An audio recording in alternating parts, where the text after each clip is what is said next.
ரிஷபத்துக்கு அந்த 6ஆம் இடத்துல குரு பார்வை உங்களுடைய வருத்தங்களை வந்து நிவர்த்தி செய்றார். அதே குரு அடுத்த பார்வை வந்து ரிஷபத்துக்கு 8ஆம் இடம். தனுர் வீடு வந்து ரிஷபத்துக்கு 8ஆம் இடம். அந்த இடத்த குரு வந்து நேரா பார்க்குறார். ஸோ இவர் என்ன செய்வார் அந்த இடத்துல? 8னா என்ன? தீராத கஷ்டம், தீராத நோய்கள், தீராத மன வருத்தம், சுமை. வாழ்க்கையே சுமையா இருக்குங்க. வாழ்க்கை ஃபுல்லா சுமையா இருக்கு. எப்ப பார் நான் யாரையாவது வாழ்க்கையில சுமந்துட்டு தான் வாழ்றேன். என்ன நம்பி 10 ஜீவன் இருக்கு. நான் ஓடுனா தான் இந்த 10 பேர் காப்பாத்த முடியும். நான் வேலை செஞ்சா தான் இந்த இந்த 10 குடும்பத்த காப்பாத்த முடியும். என்ன நம்பி ஒரு நூத்துக்கணக்கான குடும்பம் வந்து இந்த தொழில்ல இருக்கிறாங்க. இதுதான் குருவின் பார்வை பலம். 8ஆம் இடத்த குரு பார்த்துட்டாருன்னு சொன்னோம்னா, உங்களுக்கு ஒரு பெரிய பாரம் இருக்கு. ஒரு பெரிய பெயின் இருக்கு. ஒரு பெரிய சுமை இருக்கு. என்னால இழுக்க முடியல. இந்த பாரத்த என்னால இழுக்க முடியல அப்டின்னா, அத வந்து நிவர்த்தி செய்ய வந்துருவாரு. பெரிய பெரிய கடன்.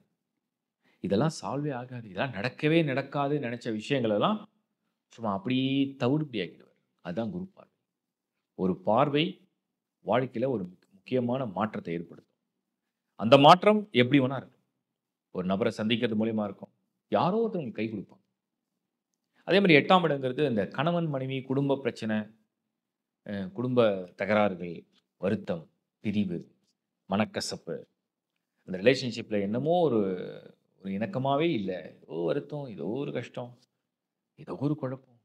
எது சொன்னாலுமே எங்க 2 பேருக்கும் ஒத்து வரல. அதெல்லாம் நிவர்த்தி பண்றாரு குரு. இது ஒரு பெரிய ப்ளஸ் பாயிண்ட்.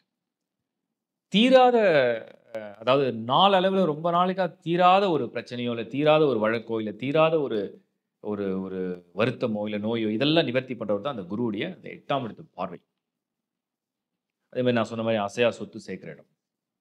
அதே குருவுடைய பார்வை வந்து உங்களுக்கு ரிஷபத்துக்கு 10ஆம் இடத்துல விழுந்துரும். 10 உங்களுக்கு நல்லா தெரியும். 10 உங்களுக்கு வந்து தொழில், 10 உங்களுக்கு வந்து ராஜ பதவி, 10 உங்களுக்கு வந்து புதுசா ஸ்டார்ட் பண்ற ஒரு பிசினஸ் ஆப்பர்ச்சுனிட்டி, ஃபீல்ட சேஞ்ச் பண்ணணும்னு நினைக்கிறவங்களுக்கு குரு பார்வை ஹெல்ப் பண்ணும். நெறைய வகையில ரிஷபத்துக்கு பணம், பொருள், குடும்ப வாழ்க்கை, கடன் பிரச்சனை, தீராத பிரச்சனை, சொத்து சேர்க்கிற விஷயம், வாகனம் வாங்குற விஷயம், ஒரு புதுசா வீடு வாங்குற விஷயம், குடி போகுற விஷயம், வெளிநாடு போற விஷயம், டூர் பண்றது, என்டர்டெயின்மென்ட், என்ஜாய்மென்ட் எல்லாத்துக்குமே சனி ஒரு பக்கம் 11 ஸ்ட்ராங்கான பொசிஷன்ல தொழில்ல.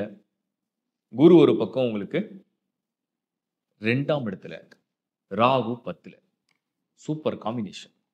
ஃபர்ஸ்ட் கிளாஸா வேலை செய்யும். இத விட ஒரு அருமையான ஒரு தொடர்புல கோள்கள் வந்து உங்களுக்கு உட்காராது. ரிஷபம் எனக்கு தெரிஞ்சு மீண்டும் ஒரு முறை சொல்றேன். தருணம் நல்ல தருணம். நேரம் நல்ல நேரம். அதிர்ஷ்டம் நல்ல அதிர்ஷ்டம். உங்களுக்கு இது ஜாக்பாட்ன்னு எடுத்துக்கலாம். ஒரு வரவுன்னு எடுத்துக்கலாம். ஒரு வாய்ப்புன்னு எடுத்துக்கலாம். ஒரு அருள்ன்னு எடுத்துக்கலாம். ஏதோ ஒண்ணு. ஒரு நல்ல எனர்ஜி வருது உங்களுக்கு. அதுதான் ரிஷபத்துக்கு இந்த குரு பெயர்ச்சி. என்னோட மனமார்ந்த வாழ்த்துக்கள். எல்லாருக்கும் உங்க ஆசை நிறைவேறட்டும்.